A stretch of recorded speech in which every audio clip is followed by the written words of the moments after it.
Salut, dans cette vidéo, je vais te parler de pertes, rupture amoureuse et crypto-monnaie. Moi, je suis Romuald Dormière, praticien en hypnose à la fois sur Nantes et en visio, donc partout en France, même à travers le monde. Et dans cette vidéo, je vais te parler de ce qui se passe en fait sur le processus de perte qu'on appelle plus précisément le deuil. En fait, la perte, c'est un événement. C'est-à-dire que tout le monde perd des choses, c'est normal. Par contre, après, il y a ce qu'on appelle le deuil, ça s'appelle, entre guillemets, l'intégration de cette perte. Alors, dans l'intégration, il y a plein de trucs qui peuvent se passer, l'acceptation, le refus, la colère, enfin voilà, c'est tout un tas de trucs. Je t'ai fait une vidéo là-dessus, il y a déjà un petit moment. Mais dans cette vidéo, en fait, je vais te parler de la responsabilité face à la perte. Alors, en ce moment, je suis sur les crypto-monnaies. Donc, ça veut dire que je boursicote un peu, n'importe comment, sur le système monétaire des crypto-monnaies. En gros, c'est la bourse pour tout un marché qui s'appelle le marché des cryptos avec les bitcoins et tout ce système de monnaie virtuelle. Et le principe, en fait, c'est d'acheter bas, de vendre haut et d'espérer que ça monte. Voilà, ça c'est le grand principe de la bourse de façon générale, mais pour les crypto-monnaies, c'est un marché qui est très fluctuant. Ça veut dire que ça monte très haut, ça descend très bas, et tout ça de façon très rapide, sans vraiment de cohérence. Alors, il y en a bien une, hein, quand on s'y connaît bien, il y en a une, mais parfois, cette cohérence, elle est pas claire. C'est un marché qu'on pourrait appeler très fluctuant et chaotique. Ça veut dire qu'il y a des informations qui sont parfois données, et c'est des signes noirs. Par exemple, un tweet d'Elon Musk, et d'un coup, tout monte. Toutes les crypto-monnaies vont monter. Il va y avoir beaucoup d'argent qui vont être mis pour juste un tweet d'Elon Musk. Donc, c'est vraiment le signe noir, c'est vraiment la chose imprévisible qui fait que d'un coup, tout monte. Et à l'inverse, le gouvernement américain dit on va taxer plus les crypto-monnaies et là, tout descend. Tout ça en un tweet, hein, vraiment. Donc, c'est ce qui fait que c'est un marché très chaotique, très fluctuant. Maintenant, ma responsabilité dans la perte, elle est de 100%. Pourquoi? Parce que quand je prends une position en espérant qu'elle monte, si elle monte, là, c'est grâce à moi. Ah ouais, c'est moi, j'avais le nez fin et du coup, j'ai gagné de l'argent. Par contre, si ça chute, là, directement, c'est pour toutes les autres raisons du monde. C'est ouais, non, mais machin, le tweet, ah, j'aurais su, j'aurais dû, il y a qu'à faucon. C'est tout ce truc-là, tu vois. Et là, bon, quand tu es un peu honnête avec toi-même et quand tu fais ça de façon très rationnelle, tu dis, ok, c'est de ma responsabilité. La perte est de ma responsabilité. Et quand ça perd beaucoup, là, il se passe quelque chose d'assez particulier, c'est que les gens, ils sont pas bien en fait. Ils sont pas bien parce qu'ils ont fait de la merde, ils ont pas vendu au bon moment et du coup, voilà. Mais ça n'empêche qu'ils sont responsables.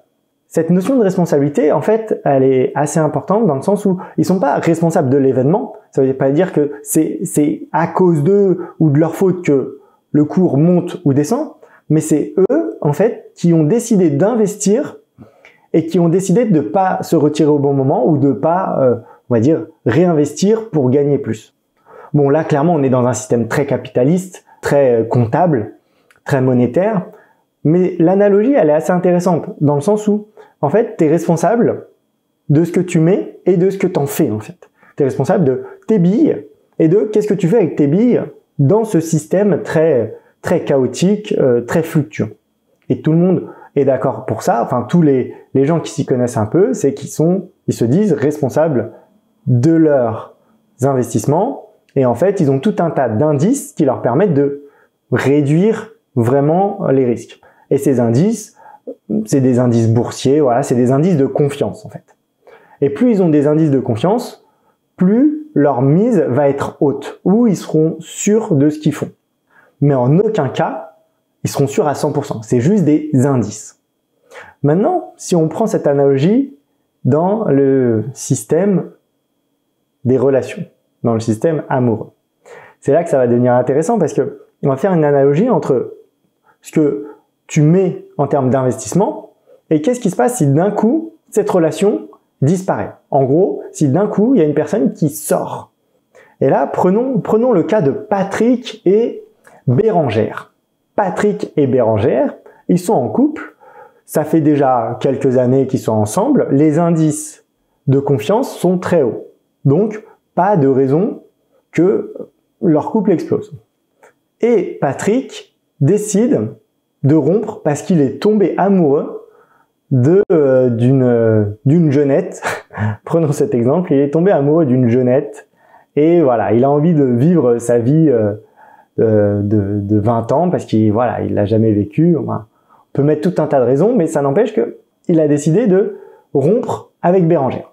Maintenant, c'est le truc de quelle est la responsabilité de Bérengère dans la rupture. Alors là, c'est sûr, vous allez me dire oui, mais c'est pas pareil. Oui, je sais que c'est pas pareil. Je sais. Et bien sûr, une relation par rapport à une crypto-monnaie, ça n'a rien à voir. On est d'accord. Maintenant, en termes d'analogie, ok, pourquoi ça n'a rien à voir? Qu'est-ce qu'il y a en plus qu'il n'y a pas dans le système boursier monétaire? Et à cette question, j'ai réfléchi, à part l'indicateur de confiance qui est différent, parce qu'au bout de quelques années, en fait, on fait confiance à une personne.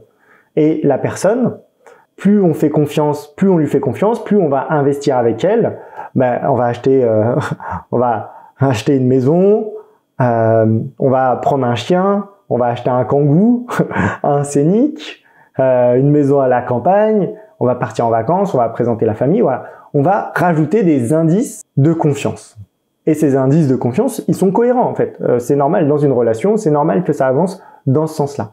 Et plus ça avance, plus on va mettre des billes. Que ce soit Patrick ou Bérengère, tous les deux, ils sont au courant qu'une relation, ça peut se terminer. Voilà. Tout le monde est au courant de ça. Tout le monde est au courant de ça. Il y a même une musique qui a été faite comme ça.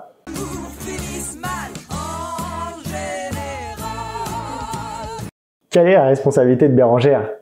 Et là, bizarrement, c'est dur à dire. Hein. Même moi, j'ai du mal à le dire, mais en fait, c'est de 100%. Elle est responsable.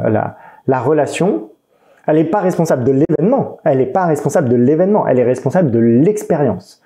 Grosse différence. Encore une fois, si on reprend l'analogie de la bourse, si ça chute, en tant qu'investisseur, moi, je suis pas responsable. Je suis pas responsable de l'événement. Je suis responsable de l'investissement que j'ai mis.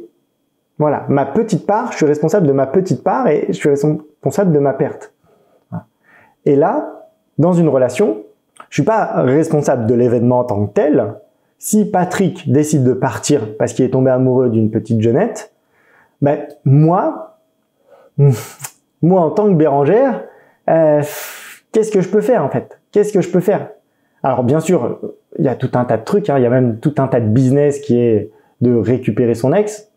Alors bon, moi ça m'intéresse pas trop le genre de business, mais du coup, c'est en termes d'expérience, où j'en suis en fait. Et quand je te dis que tu es responsable à 100%, ça veut dire que l'expérience, elle est à toi. Si tu as décidé d'être en colère contre lui, tout ça, bien sûr, entre guillemets, tu as le droit d'être en colère, tout ça.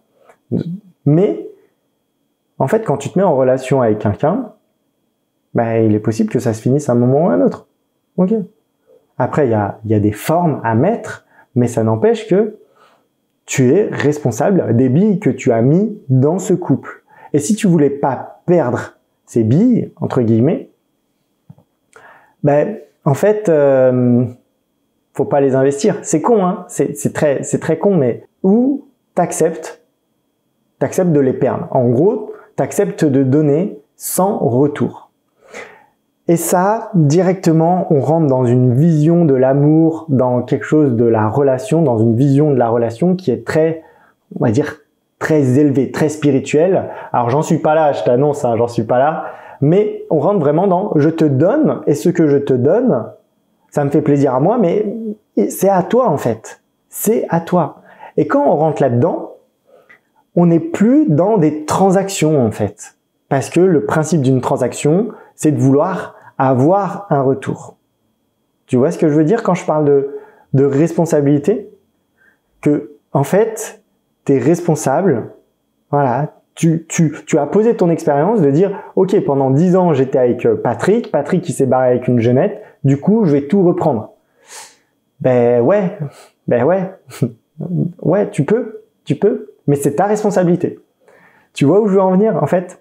C'est que ta responsabilité, elle est dans le fait de, quand tu donnes, si tu attends un retour, tu es dans une démarche marchande. tu es dans une transaction. Je dis pas que c'est bien, je dis pas que c'est mal, hein. Je dis dans ta façon de voir les choses, quand tu t'investis, cet investissement, s'il est en attente d'un retour, tu es sur ce système capitaliste marchand.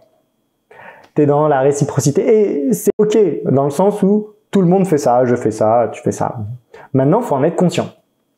Donc, si tu es dans ce principe de fonctionnement, accepte de perdre, accepte de perdre et accepte la responsabilité de la perte, accepte la responsabilité de, quand tu t'engages dans quelque chose, accepte que ça foire.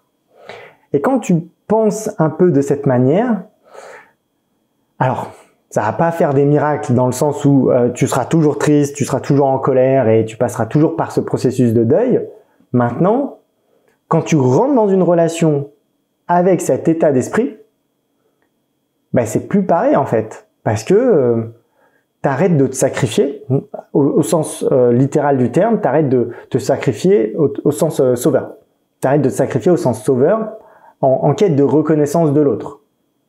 T'arrêtes de faire ça et t'arrêtes de te mentir aussi. Voilà où je voulais en venir sur le système marchand, le système de transaction, les crypto-monnaies et cette analogie entre le système très boursier dans ce monde chaotique où chacun essaye de gagner sur l'autre et tout ça, et le système des relations, un système de relations qui peut être tout aussi mercantile, tout aussi financier. Donc voilà un peu là où je voulais en venir sur cette analogie, et que si demain c'est fini avec la personne que tu as aimée, accepte. C'est facile à dire, je sais que c'est facile à dire, mais c'est le jeu en fait, c'est le jeu. Quand tu rentres dans un projet, quand tu rentres dans une relation, il y a une part d'imprévisible, il y a une part de chaos, il y a une part vraiment de choses que tu ne peux pas contrôler. Et si la personne décide de s'en aller, ça fait partie du jeu. Voilà. Donc moi, je suis Romuald Dormière, praticien en hypnose, à la fois sur Nantes et partout dans le monde, partout en France, partout all over the world. Donc, si cette vidéo t'a plu, like, partage-la. Et surtout, écris-moi un commentaire si ça t'a aidé. Quant à moi, je suis praticien, donc je suis disponible pour t'accompagner, pour dépasser tes ruptures amoureuses et retrouver confiance en toi et trouver la bonne personne, avoir les bons indices de confiance chez l'autre. Donc, n'hésite pas à m'appeler, m'envoyer un message, on en discute. Je suis toujours très très content de discuter avec des gens par téléphone ou par Messenger ou même sur Instagram. Donc, allez, viens, on va discuter mon petit. Ok? Allez, je te dis à la prochaine.